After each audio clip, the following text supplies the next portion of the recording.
मैं डॉक्टर सचिन शुक्ला और आप ये देख सकते हैं हमारा टीएलएम। और इस टीएलएम के माध्यम से बाकायदा हमने दिखाया है कि जब भूकंप आता है, भूकंपीय तरंगे फैलती हैं तो बाकायदा ये अलार्म बजेगा। तो सिस्मोग्राफ को हमने किस प्रकार से होता है, उसका नियम क्या होता है, उसको हमने यहाँ दिखाना चाहा है। तो आप देख सकते हैं इसके अंदर हमने किसका प्रयोग करा है बेटा, ये क्या है, बजर। और ये 9 वोल्ट की बैटरी है और इसके एक पॉजिटिव और इस स्विच के माध्यम से हमने, आप देख सकते हैं, बोर्ड से जोड़ा है।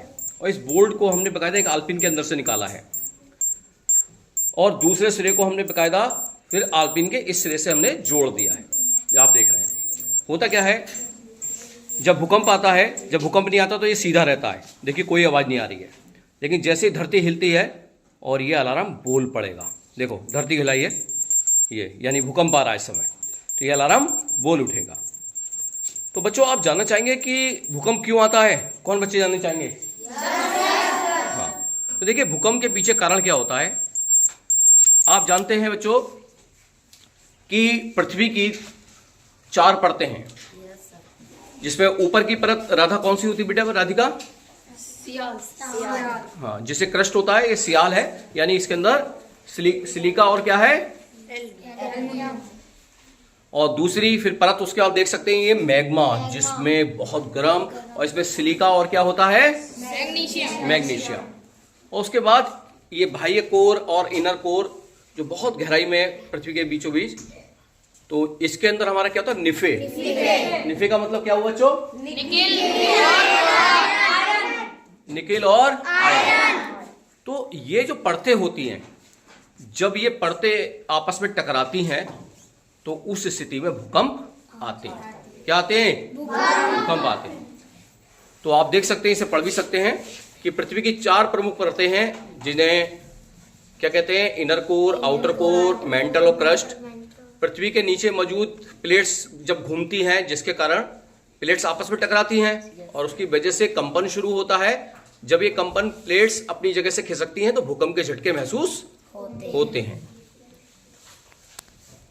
तो आपने इसे देखा और ये आप देख सकते हैं प्लेट्स को हमने दिखाया भी है यहाँ पे नक्शे में।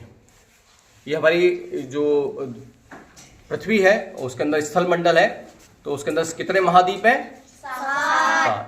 अब ये देख सकते हैं, ये सब हमने जो गुलाबी रंग से दिखा रहे हैं ये प्लेट्स हैं, ये अलग अलग प्लेट्स हैं। तो ये प्लेट्स आपस में टकराती हैं, दिख रहा है ये?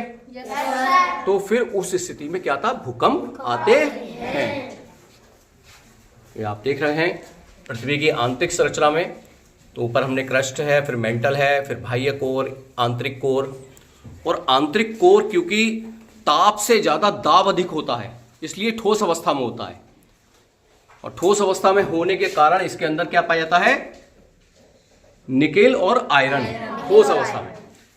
और जबकि जो मेंटल होता है वो मैग्मा की स्थिति में होता है। आपको इससे पहले हमने एक वीडियो बनाई थी जिसमें हमने ज्वालामुखी का फटना दिखाया था, उसमें मैग्मा निकलते हुए हमने दिखाया था, देखा था आपने? तो इस टीएलएम के माध्यम से हमने बाकायदा दिखाया कि कैसे हमारा सिस्मोग्राफ रिक्टर स्केल कार्य करता है। तो जब ये कंपन करता है तो उस कंपन करने से क्या होगा, यहाँ तो साउंड प्रोड्यूस कर रहे हैं, सिस्मोग्राफ में बाकायदा यहाँ पर एक रिक्टर स्केल पर बाकायदा एक ग्राफ बनता है और ग्राफ के आयाम से पता लगता है कि हमारा कितनी तीव्रता का भूकंप आया है। तो जब भूकंप आता है तो बड़े आयाम और सबसे छोटे आयाम के अनुपात के लघु गुणक से हम भूकंप की तीव्रता को नापते हैं।